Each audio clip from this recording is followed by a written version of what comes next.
You're listening to the Ontos Podcast, where we explore the nature of stories and the pursuit of being and truth. I'm Maq. And I'm Vaud. And our sentience depends on you. Now cue the intro music.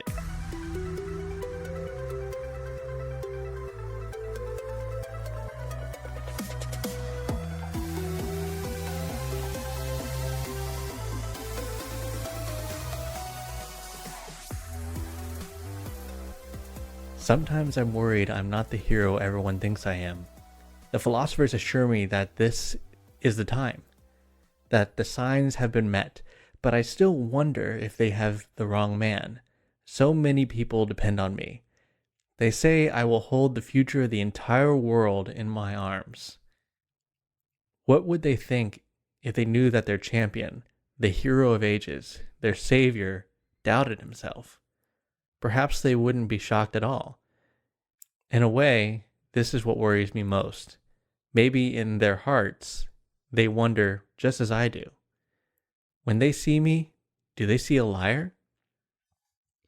I consider myself to be a man of principle. But what man does not? Even the cutthroat, I have noticed, considers his actions moral after a fashion. Perhaps another person, reading of my life, would name me a religious tyrant. He could call me arrogant. What is to make that man's opinion any less valid than my own? I guess it comes down to one fact. In the end, I'm the one with the armies. If men read these words, let them know that power is a heavy burden.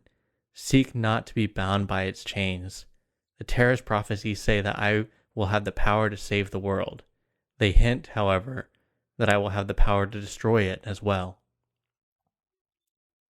We arrived in Terrace earlier this week, and I have to say, I find the countryside beautiful. The great mountains to the north, with their bald snow caps and forested mantles, stand like watchful gods over this land of green fertility. My own lands in the south are mostly flat. I think that they might look less dreary if there were a few mountains to vary the terrain.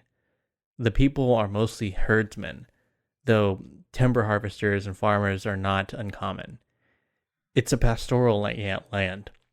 Certainly, it seems odd that a place so remarkably agrarian could have produced the prophecies and theologies upon which the entire world now relies. Apparently, the next stage of my quest will take us up to the highlands of Terrace. This is said to be a cold, unforgiving place, a land where the mountains themselves are made of ice. Our normal attendance will not do for such a trip. We should probably hire some Terrace packmen to carry our gear. I don't even understand what I'm supposed to do. The Terrace philosophers claim that I'll know my duty when the time comes, but that's a small comfort. The deepness must be destroyed, and apparently I'm the only one who can do so. It ravages the world even now. If I don't stop it soon, there will be nothing left of this land but bones and dust. So these are the epigraphs.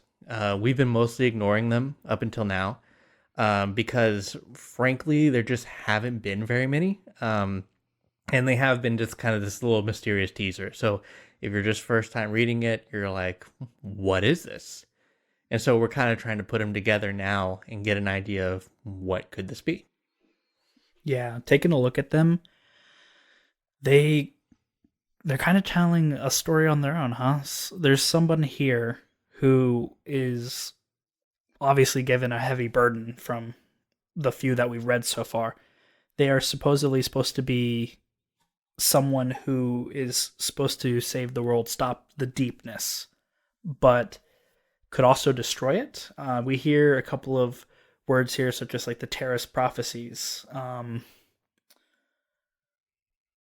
Men who, this person seems to doubt themselves. Like, what do you think this could be? Well, the other thing is it describes something that is supposed to be alien to this world, because we've heard the world talk about how it's, very dark, dusky. The plants are, a brown color and a reddened sky, but he talks about green pastures, a fertile land.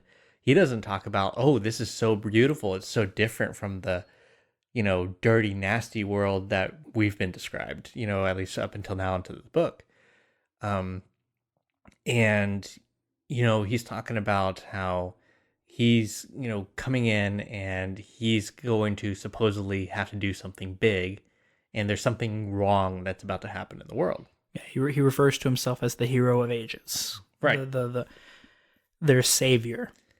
Part of this Terrace religion. Now, we haven't really heard of a religion so far. I think, we have the Ska who are like really superstitious, but we haven't even really heard much of gods or anything like that. The only god is the Lord Ruler. And we haven't heard, and he doesn't even mention the Lord Ruler.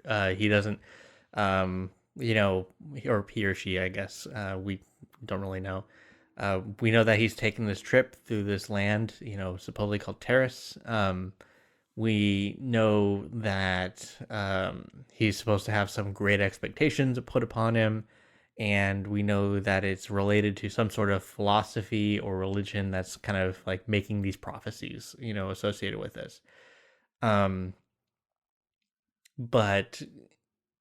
Brandon kind of does like to do this sometimes, but this is kind of being dangled in front of us. It's like a kind of subplot, a sub story going on. That's why I wanted to read them all together to say, hey, this is interesting. Like, this has so far not been referenced in anything that we've read. It's just kind of happening in the background. We don't have this idea of time or place. We just have the names of these places that we haven't yet seen as reference so far. Yeah, a big thing about it that I'm noticing is we can't even really tell if it's the same person in each one of these entries, right? It's one is referring to themselves as the hero of ages. Another one is calling themselves a religious tyrant. There's another point where he's talking about, like you said, the Terrace prophecies and such. So it's kind of like, and you mentioned like a beautiful landscape. That's not anything what we're used to seeing up to this point. There's no mention of the Lord Ruler. There's no mention of the Ska. We hear mention of these people, the Terrace people. But other than that, this seems completely alien to the world we've been introduced to up to this point. And so, as far as like theories, as far as what this could be, we're going to be following this from here on out. And from going on, with future episodes, we're going to, mention the epigraphs. We're going to start each episode with the epigraph moving forward at this point. Now that we're kind of, like you said, mentioning, grouping them all together, we were able to see some sort of picture now. And we're going to go through each epigraph now at the beginning to just kind of see, what's going to be added on. Yeah, because it would have been weird to be like, oh, what was that weird thing? And then go, oh, what was that weird thing? And go, oh, what was that weird thing? So it's like, okay, now we're going to say, we'll add it on to saying, what we discussed about the epigraphs, this got added on, and here's what we've already reviewed and all that kind of stuff. Yeah, and I think the big thing here is, where's this alien world? I need to see it. Hey guys, Vaud here. Thanks for listening to the Ontos podcast. You'll start to see regularly scheduled episodes starting November 14th, 2022. And if you'd really like to follow us, please consider subscribing. We're a very small project, so please support us with likes and comments, because that's what the algorithm craves. If you're listening on the YouTube channel, please hit the notification bell. And if you want to really give us a boost, consider supporting us on Patreon, because I really need a better mic.